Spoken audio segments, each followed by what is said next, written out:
అసలు ఏంటి నువ్వు ముస్లిమా, నీకు రంజాన్ గురించి ఏం తెలుసు అని అనుకుంటున్నారు కదా. ముస్లిమ్స్ అయితేనే రంజాన్ గురించి వీడియో తీయాలి, వీడియో పెట్టాలి, ఏం నేను పెట్టకూడదా?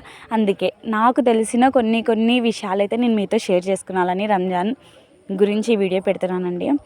అందరు అనుకుంటారు నెల రోజులు వాళ్ళు ఉపవాసం ఉంటారు అయిపోతుందని. నాకు తెలిసినంత మాత్రం ఈ రంజాన్ చాలా పవిత్రమైనది. ఎందుకంటే వాళ్ళు నెల రోజులు ఉపవాసం ఉండి మసీదుకి వెళ్ళి నమాజ్ చేసుకుంటారండి. ఎంత అంటే వాళ్ళు నీళ్ళు కూడా తాగకుండా కొందరు ఉంటారు, అంత పవిత్రంగా చేసుకుంటారు. చిన్న వాళ్ళ కాడ నుంచి పెద్దవాళ్ళ వరకు ప్రతి ఒక్కరు చేసుకుంటారు. అసలు మా సైడ్ అయితే మా వాళ్ళు మా పెద్దలు ఏమంటారంటే రంజాన్ నెలలో ఎవరైనా చనిపోతే గాన అది అసలుకి వాళ్ళకి దేవుడు పిలిచిన చావు అంటారు. అంటే వాళ్ళ చావే ఒక గొప్ప. అలా చనిపోయిన వాళ్ళు నిజంగా దేవుడి దగ్గరికి వెళ్తారు, మంచి జరుగుతుంది అని అంటారు. చనిపోయిన వాళ్ళకైతే మర్యాద ఇస్తారు. రంజాన్ నెలలో చనిపోయిన వాళ్ళకి ఒక పొద్దులలో వాళ్ళకున్న విలువే వేరు. అది మీ సైడ్ కూడా అంతేనా? కామెంట్ చేసి చెప్పండి. అసలు నేను ప్రతిసారి ఇక్కడ రంజాన్కి అయితే ఉన్నానండి. మీకు తెలుసు కదా నేను ఎక్కడ ఉంటాను అనేది. నేనైతే మా ఆయన జాబ్ చేస్తారు కాబట్టి ఆర్మీ క్వార్టర్లోనే ఎక్కువ ఉంటాను. కానీ ఇక్కడ ఎప్పుడో ఒక్కసారి ఉంటుంది, చెప్పలేను ఎప్పుడు ఉంటానని కూడా. నేను 8 years అయిపోయింది దగ్గర ఈసారి ఉన్నాయి ఇక్కడ రంజాన్కి. అయితే నేను ఇప్పుడు బయటికి వెళ్తుంటా కాబట్టి బయటికి వెళ్ళిన ప్రతిసారి ఏమన్నా జనాభా రోడ్డు మీద అసలుకి ఈవినింగ్ టైం వెళ్తే అసలుకి ఎక్కిరిసిపోతాయి బజార్లన్నీ. ఎక్కడ చూసినా ముస్లిం వాళ్ళే, అసలు పోవడానికి కూడా సందు ఉండదు.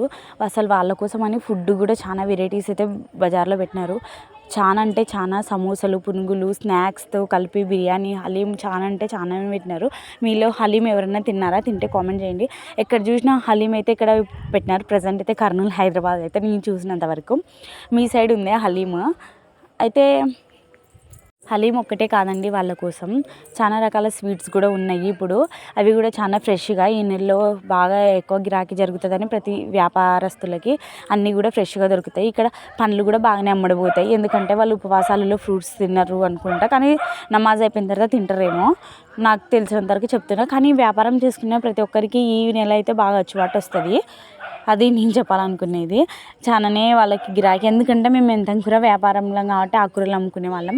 మాకైతే మా బావ అంటుంటాడు ఎప్పుడు జరగంది ఈ సీజన్లో ఒకటే మనకి వ్యాపారం బాగా జరుగుతుందని. కాబట్టి వాళ్ళు ఒక్కరోజు కూడా ఇంటికాడ ఉండకుండా ఆకుకూరలు అమ్మడానికి అయితే వెళ్తారు వాళ్ళకి.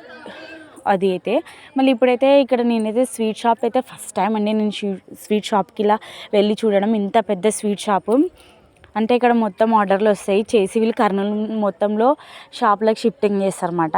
మీకు ఎవరికైనా స్వీట్లు పెళ్ళిళ్ళకి కానీ ఫంక్షన్లకు కానీ ఏ శుభకార్యాలకైనా కావాలంటే ఇక్కడ ఆర్డర్ ఇస్తే మనకి చేసిస్తారండి. ఇక్కడ మేము ఆల్రెడీ మా పెళ్ళి ఉంటే ఒకటి తీసుకున్నాము. ఒక ఫంక్షన్ అయితే ఉంటే మా ఇంట్లో పెళ్ళి జాంగీర్ అయితే ఆర్డర్ పెట్టినాము. అదైతే చాలా బాగుంది. మీకు కూడా ఈ స్వీట్ షాప్ డీటెయిల్స్ కావాలంటే కామెంట్ బాక్స్లో కామెంట్ చేయండి, ఖచ్చితంగా చెప్తా. కానీ స్వీట్స్ అయితే చాలా బాగున్నాయండి. కలాకండ్, జాంగీరి అవన్నీ చాలా ఫ్రెష్గా ఉన్నాయి. ఓకే, మరి నా ఈ వీడియో నచ్చితే లైక్ చేయండి. Okay, bye.